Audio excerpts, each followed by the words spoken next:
So let's go back to explore this so-called linear relationship. In the standard form, the equation shows how y on the left-hand side equals the manipulation of x on the right-hand side. Obviously, the opposite is true. You can find other linear functions that shows x on the left-hand side and an expression of y on the right-hand side. But to standardize terminologies and techniques later used in the SAT, we will use this standard expression. In here, y and x are variables. Again, in the study of function, we care more about the relationship, not necessarily any variable. So we are actually okay with just arbitrary x and y here and do not need to plug in any number to make sense of the function. However, the characteristic of this linear function which differentiates them from other linear functions, like how y equals 2x plus 1 and y equals minus 2x minus 1 are two different functions, is defined by the two coefficients a and b. So when you first look at a linear function, make sure it is expressed in the standard form and look for these two coefficients. Before taking a look into these coefficients, it's important to set out the domain and range of the linear function. Remember that the domain is the set of all x values that can be plugged in for a function, and range is the set of all y values that those x values can project onto through the function. In the linear function case, both the domain and the range are all real values or set R. Now, going back to look at the two defining coefficients that make the distinctive characteristic of any linear function. So a is called the slope and b is called the y-intercept.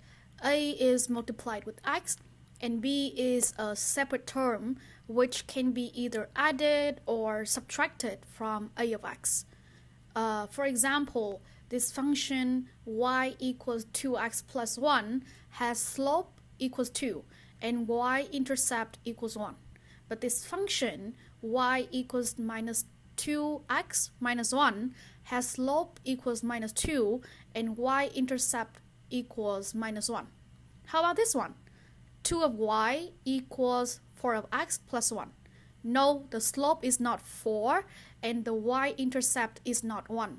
You have to first transform it to the standard form to assign the right slope and y-intercept.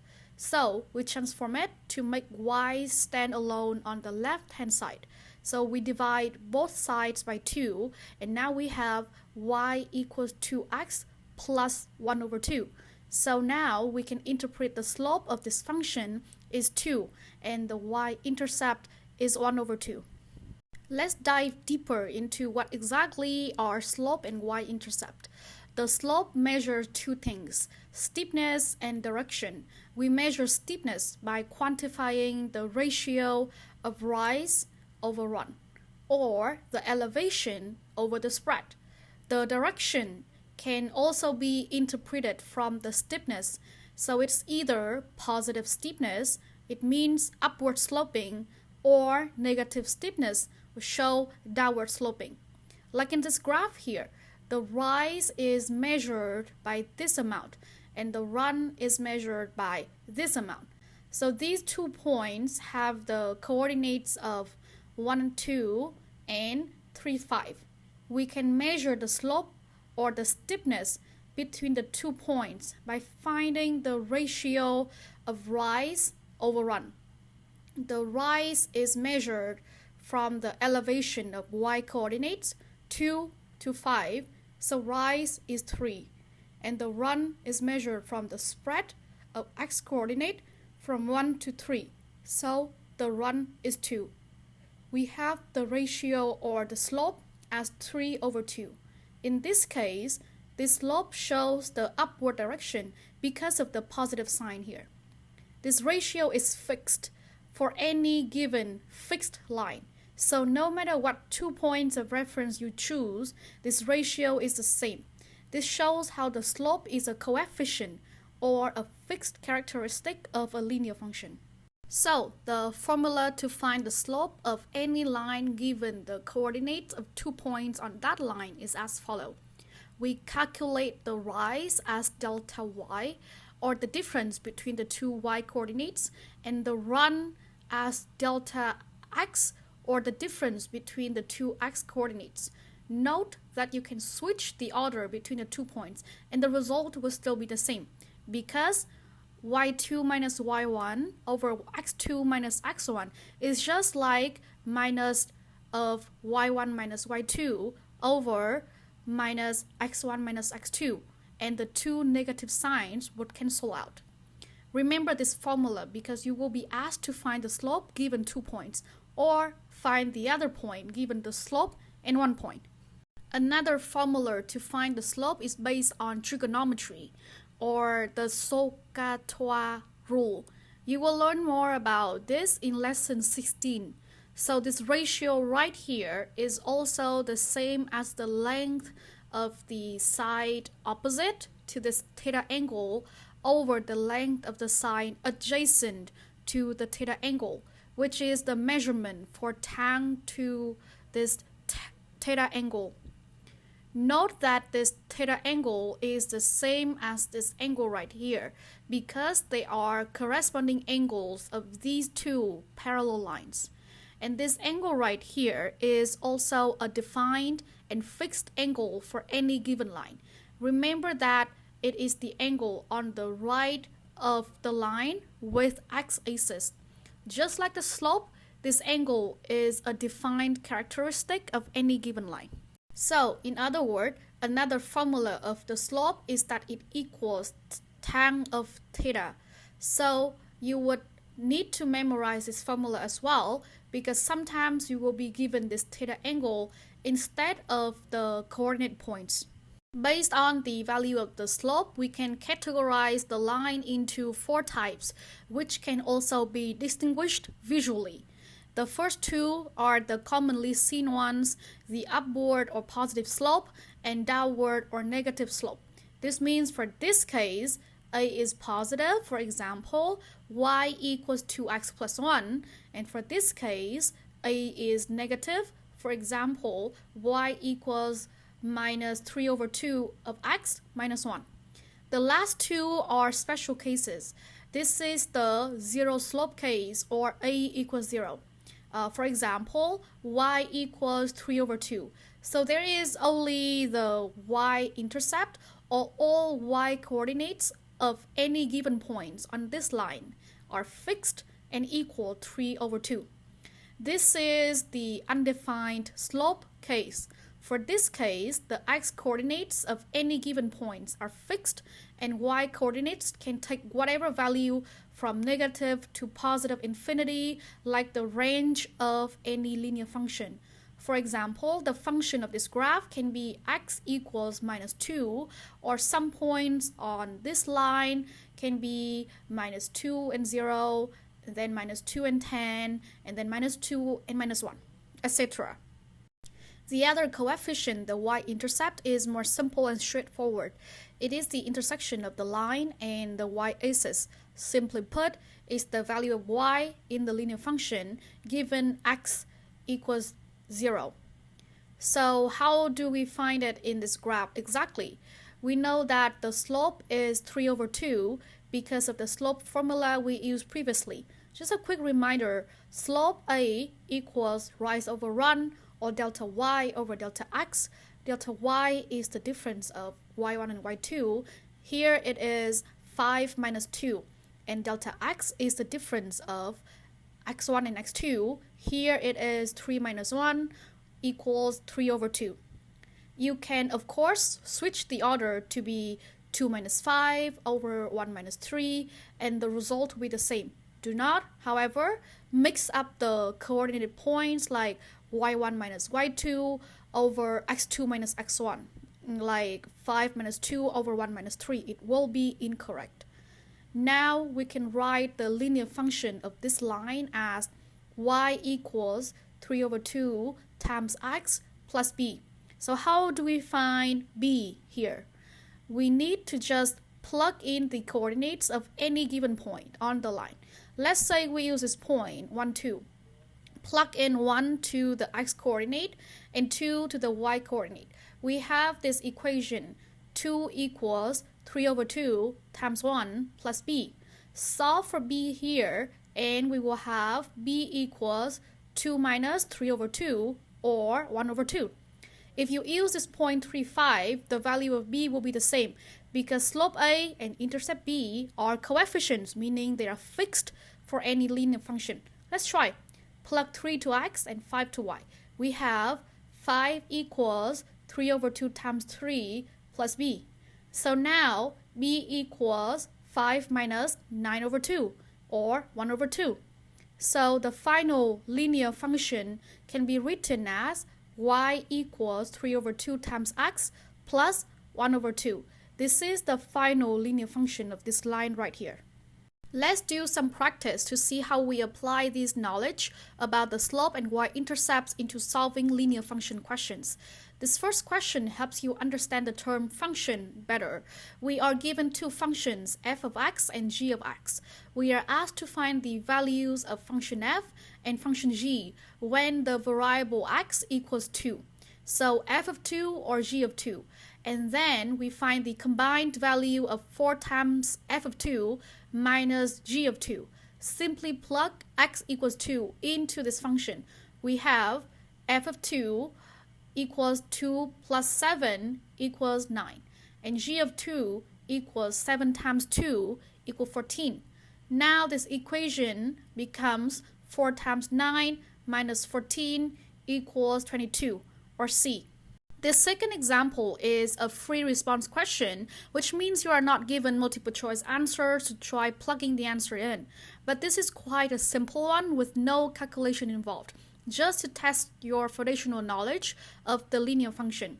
We are given the function in the standard form, and we have to find the y-intercept of the graph. Recall, the standard form of the linear function is y equals ax plus b, and b is the coefficient that represents the y-intercept. In this case, the slope is minus 6 and y-intercept is minus 32. Do not forget the negative sign. If we graph this linear function, it will have a downward sloping and cuts the y-axis at point 0, minus 32, something like this. The answer of the y-coordinate of the y-intercept is the same as the coefficient b, so minus 32. Moving on to the next question with a slightly higher level of complexity. The question gives you an unknown linear function h. We do not know the standard form h of x equals a times x plus b, but it's always important to write this down in your draft to know that we have to find the coefficients a and b. We are given two coordinate points of this linear graph h, or we are given two pairs of xy value. One is h of 0 or x1 equals 0, then the y coordinate or y1 is 41. And the other is h of 1, or when x2 equals 1, we have y2 equals 40. Immediately remember the slope formula given two pairs of xy coordinates like this. Slope a equals delta y over delta x, or y1 minus y2 over x1 minus x2. Plugging the given coordinates 41 minus 40 over 0 minus 1 equals minus 1. So slope a is minus 1. We can eliminate answer C and D because C has slope minus 41 and D has slope 0. To find the y-intercept b, simply plug one pair of xy coordinate into this partially complete function. H of x equals minus x plus b. Let's say we plug x equals 0. So h of 0 is 41, so 41 equals 0 plus b. Therefore, b is 41, so answer A is correct. Of course, you can try plugging the answer in. You can try plugging x equals 0 into all answers and keep only answer that gives h of 0 equals 41. So there will only be one correct answer, which is A. This is faster, but since we are learning the foundations, it's important to know how to solve properly first before using tips and tricks. In this question, you are given 3 pairs of xy coordinates, and you need to find the standard form of f of x equals a times x plus b. You can choose any 2 pairs to calculate the slope with the formula a equals y1 minus y2 over x1 minus x2. But with this question, you are given the y coordinate when x coordinate is 0. This is exactly the y-intercept of the graph of f. So we know the y-intercept or b of f is exactly 29. We can keep only the answer a and c. Now you can choose to calculate the slope by either like 1, use a equals, let's say we are using these 2 points, so let's reverse it to y2 minus y1 or 32 minus 29. To avoid dealing with negative numbers, do not forget to reverse the denominator as well to x2 minus x1 or 1 minus 0. So a equals 3. Choose answer A. Or 2, simply plug another point that is not 0, 29 into this function. F of x equals a times x plus 29. Let's say we use x equals 1. So f of 1 is 32 equals 1 times a plus 29. So a equals 32 minus 29, or a equals 3. So the answer is exactly the same. The 5th example gives you the graph of a linear function. Instead of xy coordinates like the previous examples, we will see how we can read this graph to find the coefficients of this function. It's always easier to find the y-intercept when you are given a graph because it is literally the intersection of the line and the y-axis right here. The y-coordinate of this point is minus 8, so is the coefficient b of the function. Unfortunately, all answers have this y-intercept, so we cannot eliminate anything. Now we have to find the slope. Notice that this is a downward sloping line, meaning slope A is negative, so we can eliminate answer B and D because they both have positive slope values. Between A and C, you can use the plugging in method to find the right slope value. Find one other point that is not the y-intercept. Let's say this point here, 2 and minus 10. Let's plug into A, and if it's incorrect, the answer will be C. So minus 2 times 2 and then minus 8 equals minus 4 and then minus 8 equals minus 12, not minus 10. So A is incorrect. Check again for C. We see that minus of 2, then minus 8 will be minus 10. So it is indeed correct. If we want to apply the standard way to calculate the slope, find 2 coordinate points. The easiest to spot will be this point on the x-axis or minus 8, 0, and the y-intercept 0, minus 8. So A equals y1 minus y2 over x1 minus x2, or 0 minus 8 over minus 8 minus 0, which is 8 over minus 8 or minus 1. So the slope is minus 1 and the final form of the function is C. Either way, remember to find the y-intercept and eliminate the wrong direction slope first when you are given a graph, because they are quick and easy cues. Then find 2 points to calculate the slope in a standard way, or a point other than the y-intercept to plug in the partial function after having the y-intercept b. In this question, you are given one coefficient, the slope, and 1 point on the line. First, write down the standard form of the linear function, y equals a times x plus b. We are given a equals minus 1 over 3. So, the linear function is now y equals minus 1 over 3 times x plus b. Right from this information, we can eliminate answer a and b. Now, we just need to plug in the x and y coordinates of the point 9, 10 to the function to find the y-intercept. So the equation to solve for b is now 10 equals minus 1 over 3 times 9 plus b, or 10 equals minus 3 plus b. So b equals 10 minus 3, or 10 plus 3 equals 13. So the correct answer is D. This last example is a bit different and more advanced. We do not know anything about the coefficients of this linear function. There is no given value nor coordinate points on the line. We are only given how this line looks like on the xy plane. Let's first recall how the xy plane is constructed.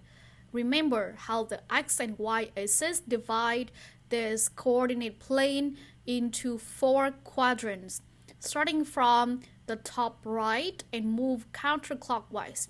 So this is quadrant 1, and this will be quadrant 2 and 3 and 4. Now, given line L passed through quadrant 2, 3, and 4, but not quadrant 1. So it must look something like this. This is also acceptable, or this. There are many options for line L to satiate this condition, but let's see what is the common point about the slope of all these options. They are all downward sloping, or the slopes are all negative, like answer D. If you are not sure, draw a couple more lines that can be line L to compare. We can also go through the answer to eliminate them. For answer A, line L has to be a vertical line, or the linear function takes the form of x equals a constant number like x equals minus 1, but this vertical line can only cross 2 quadrants at once. In this case of x equals minus 1, it crossed quadrant 2 and 3 only, not quadrant 4, so line L cannot have an undefined slope. B tells you that the linear function is something like y equals a constant, like y equals minus 1. Then the graph for it will be a horizontal line. And again, it can only cross 2 quadrants at once. For this y equals minus 1 function, the line will only cross quadrant 3 and 4, not quadrant 2. So not correct for line L. If line L has a positive slope, it will go upward like this, or like this, or like this. In any case, it will have to cross quadrant 1. So this is also incorrect, and D is the only correct answer as well. Another type of question you will see a lot in the SAT is the interpretation of linear function in a real-world context. Usually, it comes with a lengthy text to describe the context and sometimes a graph to help visualize the linear function. Like in this first example, we are given a graph of a line. So we know the question will ask you about interpreting the coefficients or the slope and y-intercept of the linear function that represent this graph. Save your time scanning the question and look for indicators to identify the slope and y-intercept. So anything that relates to y is the y-intercept, including the unit of measurement. It's the same unit of measurement as the value of y, like total amount of money or quantity, etc. Words like deposit, one-time fee, or initial amount, representing a fixed amount at the beginning or when x is 0. For slope, similarly, looks for unit of measurement. Usually it is a y per x unit of measurement, like daily cost, quantity per hour, or etc. And words representing the increase or decrease movement. Now let's see the full question of this example. We see that y is measured in dollars and x is measured in games. So when we are asked for a slope, look for answers that measures dollar per games. So A and D are the only fitting answers. Now we have to do some slope calculation to know if the slope is 25 or 100. Apply the formula A equals rise over run here and choose any 2 points on the line that makes the calculation easier. Let's say we do this point 0 100 and this point 10 350. Plug in the formula. We have that rise is the difference of 350 and 100 and run is 10 minus 0. This equals 250 over 10 or 25. So the slope is 25 and the answer is A. Note that if this question asks you for the interpretation of y-intercept, we can see that value is 100 because of the graph. And it is measured in the same unit of measurement as y, so dollars. And it represents some initial cost or deposit. In this context, it could be how much you have to pay as a deposit or setting up fee even when you borrow 0 games. The tip to use unit of measurement is helpful even for unconventional linear function question like this. We are given a non-standard form of linear equation. This is not what we have seen so far in the form y equals ax plus b, so do not interpret these coefficients 3, 6, and 63 as such. Let's read more to see what this equation means. This is the equation to find the sum of the perimeter of two figures a and b. What are the unit of measurements here? It has to be something like centimeters or inches because it measures the perimeter. So 63 is measured in this unit of measurement. But we see that x and y are measured in sides. So to make the sum 63 measured in, let's say, inches, we would need each term in the sum to also be in inches. So something times side equals inches. It means the coefficients have to be measured in inches over side. Or in other words, these coefficients measure the length of each side, so answer A and C will fit. Now we are asked just for the coefficient 6, so it has to be the length of each side of figure B because it is multiplied to y, or the number of sides of figure B. So the correct answer is A. Let's go back to a more traditional linear function in context question. We are given some information about two types of coefficients here. $11 is a per day cost and 10 is a one-time fee. Remember the unit of measurement and keywords associated to the two coefficients in a linear function. Anything that is stated in per unit will mean slope, and anything that is one-time fee or initial deposit will be the y-intercept. So we see that C is measured in dollars for total cost, so C is y, and D is for days, so D is x. So the final function to calculate the total cost C, or y, equals 11 times D plus 10. Answer C is the only correct answer. Pretty simple, right? This final example gives us a linear function f of t measuring the total amount in dollars after t months. From this standard form function, we know that 25 is a slope and 100 is the y-intercept. So, if we are asked for the interpretation of 25, we look for the explanation of slope in this context. Remember that slope is measured in per unit. In this context, because t is measured in months, so 25 will be a monthly amount of money. It also reflects a positive upward slope or a constant increase of 25 when t goes up by 1 unit. So the answer is A. This kind of question might confuse students into overthinking about the context of depositing money, especially when later on you learn about compound interest questions. So it's important to notice the standard form of linear function right away and know that this is the kind of question that asks for the interpretation of coefficients in a context rather than fixating on the wording of the question. Now it's time for you to do your own practice in the quiz and homework section. If you feel like you need to practice more, head to the domain practice and sort for the skill linear function under the domain algebra to practice different level of difficulty there.